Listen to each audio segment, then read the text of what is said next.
Hello everyone, my name is Skits and welcome to first episode of Skyrim Ads Weekly. I hope you enjoyed the video and thank you for watching. So have you ever been bothered by the looks of vanilla Skyrim waterfalls, that they just turn into ugly ice cubes whenever you move far away from them? Well, now you don't have to worry anymore with Skyfalls, made by a guy called SjoertJansen. This mod is simple yet a complete must-have. It changes the looks of vanilla ugly ice cube waterfalls into beautiful animated waterfalls no matter how far you move away from them. This mod only has a small performance hit on your PC, so there shouldn't be any problem using it, even on low-end PCs. Right now there is no DLC support or Falskar support, but moderators said that they'll be delivering an update this weekend, so that should fix it up. My only small problem with it was that specifically on this waterfall, a little bit of ice cubes stay there, and it looked really gross when I zoomed in on it, but otherwise this mod is perfect and I recommend downloading it. So have you ever been in the same situation like me when you wanted to upgrade your sweet armor with some sweet enhancement, but you find out you can only use specific enhancement on a specific armor? Well, now no more with no enhancement restrictions made by expired. This mod is a Skyrim script extender plugin that allows you to use any armor enhancement on any kind of armor. Of course you still can use weapon enhancements on armors because the engine doesn't allow that, but it's still pretty awesome. Go ahead and try it out and make some twisted combinations with it. Moving on to companion mods, we have Aela Sylvan Makeover, made by 21 Crescendo. This mod aims on turning vanilla Aela into more younger, tougher looking Nordic huntress, with battle scars, dirt and weathered war paint. There are 4 different versions of her. Features include facial scars, body scars, and dirt spread out on her body. You can also choose either UMP or CBE version. What I love about this makeover is that it doesn't make Aela look like a baby doll, like most of these makeover do. I mean, I want my women to look Skyrim friendly, not like if they were after 10 plastic surgeries, so I'm definitely keeping this mod. Other than her visual appearance, the moderator hasn't changed anything, so she's still involved in a companion's questline and you can still take her as your follower. So the guy who made this Aela makeover also made his own story about her, so go ahead and check it out, it's a really good reading. I'll post a link for it in the description. So if you're tired of baby dolls in Skyrim just like me, make sure to check out this mod. It makes Aela look a lot better than her vanilla version and in my opinion also a lot better than all the other makeovers for her. Moving on to the house mods, the first one we have over here is called Solace by Elianora. You can find it on the other side of the river near Dragonbridge, located in the middle of a beautiful nature. House itself was a little bit too dark for me in my game, but I guess that's because of the EMB I use. It features all the basic stuff you would ever need for your house, like mannequins, weapon racks, lots of bookshelves for your books, mask busts for all the Dragon Priest masks, a decorated storage that is not interactable, it's just a, you could say, texture placed on the storage, a harvestable garden, workbench located outside, shelter for a horse, and the magical garden inside that I really love, it looks really beautiful, and a lot more stuff that you can read off the mod page. It is also fully nav-meshed with the new Hearthfire edition. You can also have toys and decorations for your kids. It also has its own bathhouse where you can just relax or maybe drown yourself. Overall, it's a really nice house mod with beautiful surroundings and a lot of work and details put it into it, and I really enjoyed it, so I recommend at least trying it out. Next up we have Kettle Pond Ranch Hearthfire edition by Gentester. It is located, as name implies, near Kettle Pond, just behind Cradle Crash Rock and midway between Whiterun and Windhelm. This house mod is really great to use if you have a big family in Skyrim, because it has a lot of space and free rooms, and I guarantee you everyone will fit in. Outside of a house you can find stables with own web marker, some animals, a grain mill and also a forge under the stairs. You can also plant your own vegetables and then pick them up. Yeah, that's right, isn't that awesome? The house itself is really huge, decorated in a noble style, with a lot of clutter and decorated storage just like Solace. It is also fully nav-meshed and can contain up to 9 followers living inside. Yeah, I told you it's huge. Now the house itself is already occupied when you move in, so that just means you have more mouths to feed.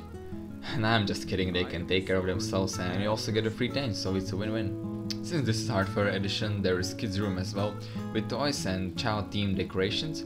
You also get your own master bedroom near the kids room, so you can always watch over them. The farm works too. You can milk the cows for some free milk or get some free eggs from the chickens or some free honey from bees, so overall this mod is really great for family guy type of play, so if you're the type of guy, just download it and enjoy Now let's head over to the armor mats, shall we? The first one we will be taking a look at is called the Draugr Armor Parts, made by zzjay. This mat splits Draugr armor into many parts so that you can combine them with any other armor or clothing, or you can just wear them as a full set. It still looks awesome. Only way to obtain them is to craft them under the iron category, or you can of course spawn them with console commands. They are specifically made for UMP body, and even though modders stated that you can wear it either with vanilla or CBE, I get a lot of clipping with CBE, so I guess that doesn't work very good.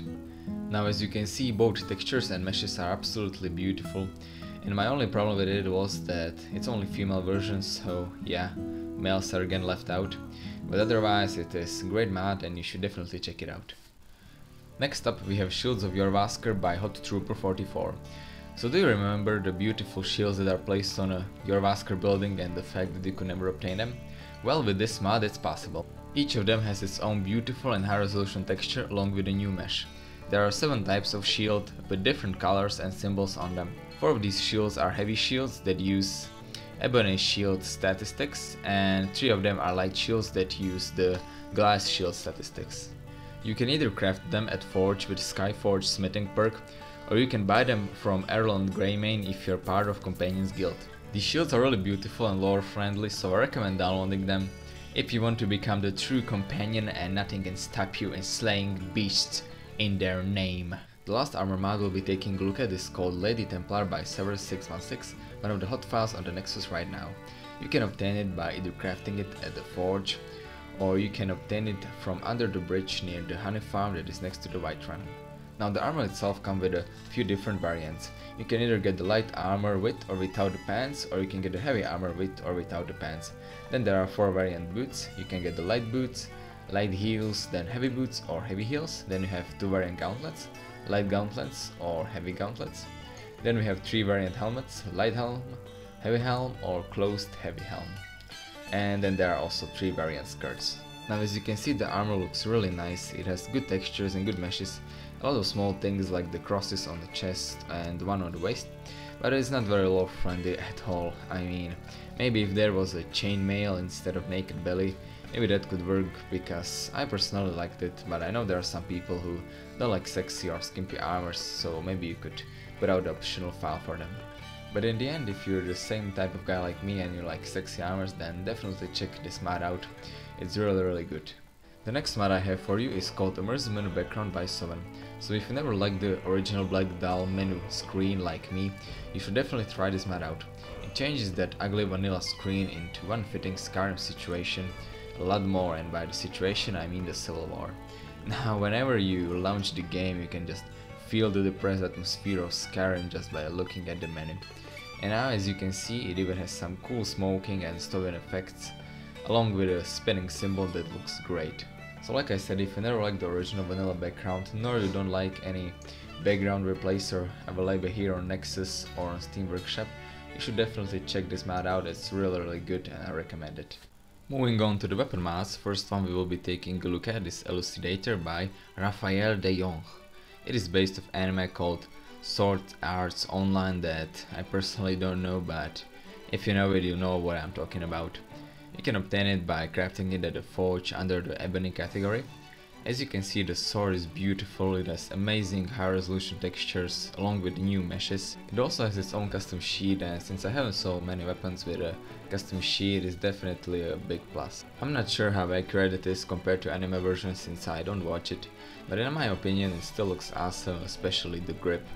It is also quite powerful in combat. These cultists did not even stand a chance against it. So if you're a fan of anime based swords, then definitely download it, and even if you are not, you should give it a try. I personally really liked it. The next weapon I have for you is called Saradomin Godsword by johnskyrim. So if you play RuneScape, you probably know it, but if you don't, I can tell you it was a really popular weapon for leveling and all the good stuff. Even I used it when I was a little kid and played RuneScape, and now it is here in Skyrim, so let's take a look at it. You can obtain it from Shrine near Southern Towers, that is just west of the Dawnstar. There you can also find some monk ropes for some additional effects. Now the weapon itself looks amazing, the model looks interesting, and I feel like it took quite a lot of time to make it look like that, with all those curvy sideways blades, and the textures also look good as well. It is also a very powerful weapon in combat. My character that has 0 skills in two-handed weapons slayed companions like if they were just little babies.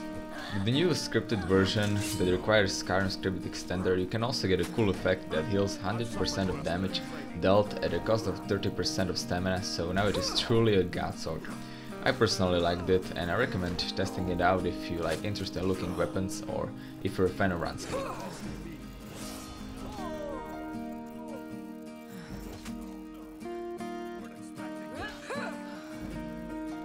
So yeah guys, I guess that's about it for the first episode of our Skyrim Mods Weekly.